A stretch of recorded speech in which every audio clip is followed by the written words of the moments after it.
Good morning, welcome to this update from Phoenix Blue on Wednesday the 18th of August. I'm Tom Colley and I'll talk to you about the markets this morning.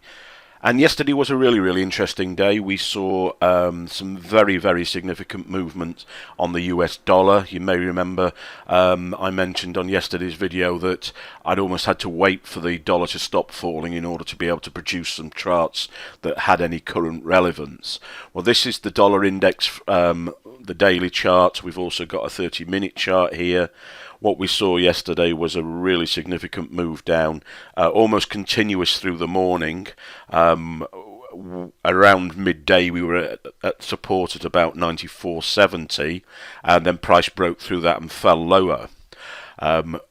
We then had an intervention from William Dudley, who's the Vice Chairman of the Fed Rate Setting Committee. He's effectively the number two and very much in line with Janet Yellen, the Chairman's views. So he is a dove as opposed to a hawk, meaning he is in favour of raising rates slowly and carefully, as opposed to a hawk who will be looking to raise rates much more aggressively, faster and to a greater degree. The interesting thing is his comments, which were the Fed could potentially raise rates as soon as next month, and potentially most significant, investors are underestimating the likelihood of increase in borrowing costs. Now, that effectively is quite a hawkish comment coming from a dove. Now, what he was wheeled out in a response to the markets. The dollar was falling for no significant or news reason. It wasn't reacting to anything specific. It was just being interpreted as a general belief that rates weren't going to rise soon, and added into that a lack of liquidity in August, which probably meant that had a greater contagion and pushed the dollar so much lower. So what we did see was sort of the intervention here, and then a significant move above that 94.70, and this morning we're trading up from, shall we say, the highs following that statement yesterday. So a very significant statement. It'll be interesting to see the FOMC meeting minutes out this evening to see how they compare, and specifically how Dudley's dot print, which is how individual voters expect or anticipate rates to rise going forward relative to the comment that was made yesterday. So over to the news itself, and there 7 o'clock this evening, the FOMC meeting minutes. Other significant news yesterday, we had some CPI news out of the States at about the same time as I think Dudley actually spoke. These weren't particularly strong.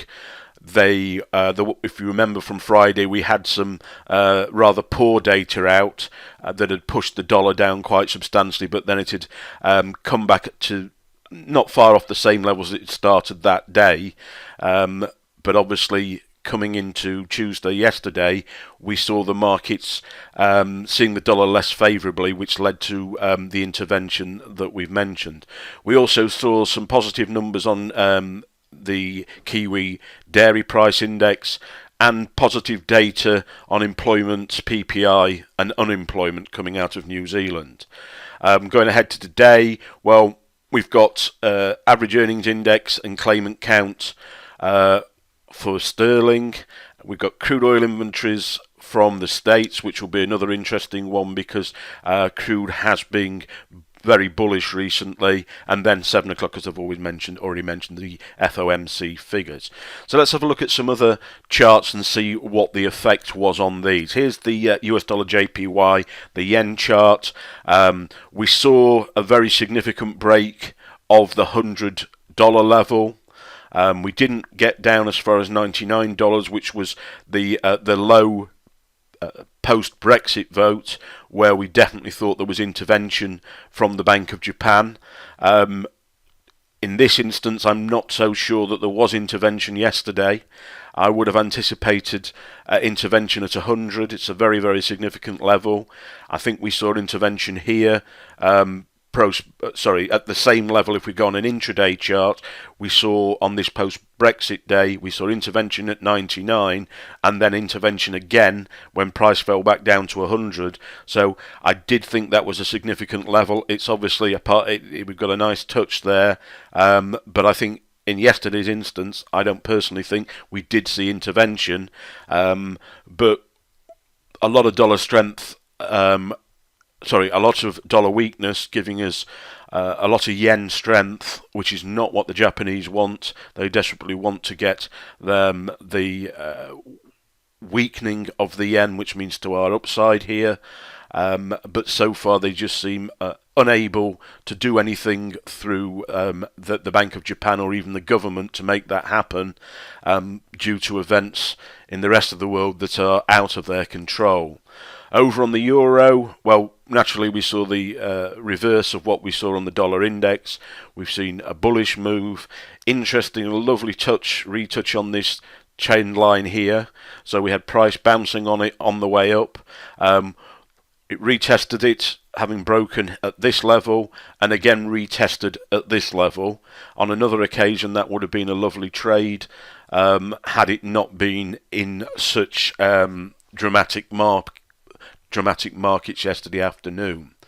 Over on the pound, well, we had some positive data out of the UK yesterday morning, and on the back of the dollar weakness, we had a push back up to this 1.3050 level here. I would suggest that that's going to be the next level that we'll be looking to sell from when we get a price action signal, to sell from that level back down to the short side. The day before, we'd actually had a lower close than we'd had at any point post-Brexit on the pound. The lowest close since 1985, I think I read. So our bias is purely downside on this. We had, as I said, we had a bit of positive news out yesterday, which was post-Brexit news, meaning that it was data that was recorded after the vote, and we're going to see more and more of that going forward, obviously, so we'll be watching that carefully. But it was the dollar weakness that gave that the extra boost back up to that level there, but we will be, as I say, looking to trade that short. Here's the Aussie. Nice double top formation we created now from yesterday. We'll be looking for price to break this level here and then retest the neckline there to take this market lower within the triangle formation that we've got there. The New Zealand dollar, we've got a similar double top here. We've even got, you'll see an alert there that I've got, because we actually had a intraday double top yesterday, so I'll be looking to potentially trade that short on the retest of the neckline intraday today, taking it down for targets before our trend line here. Obviously, if we get the break of the trend line, then we can see significant downside to the bottom side of the range here, and obviously then we'll be looking for potential to trade back up to the top of the range, or if we get a break below, close below and a pullback, to take that market short. Okay, so quiet this morning so far in comparison with yesterday. Let's see how things pan out. If you like the way that we look at the markets, if you're interested in analysing technically, fundamentally, analysing commitment of traders and analysis, and also seasonality, you have an opportunity to come and trade with us free for 4 hours on Wednesday the 24th of August in London. If you're interested in that, an opportunity to trade alongside our two most experienced traders in the afternoon, and also unlimited questions and answers during and after, and the opportunity to meet other Phoenix Blue members who have seen their trading improve significantly since taking on board the way that we work here at Phoenix Blue. If you are interested, just pop on the website Phoenix Blue, leave your details, and we'll send you an invitation and all the details you need to know. Alternative, just leave a contact if you can't make that date. This is a monthly event, so we can put you down and send details in due course for next month's event. Okay, guys, that's it for today. Take care out there, because the markets are certainly unpredictable. And let's see how today goes. Thank you. Goodbye.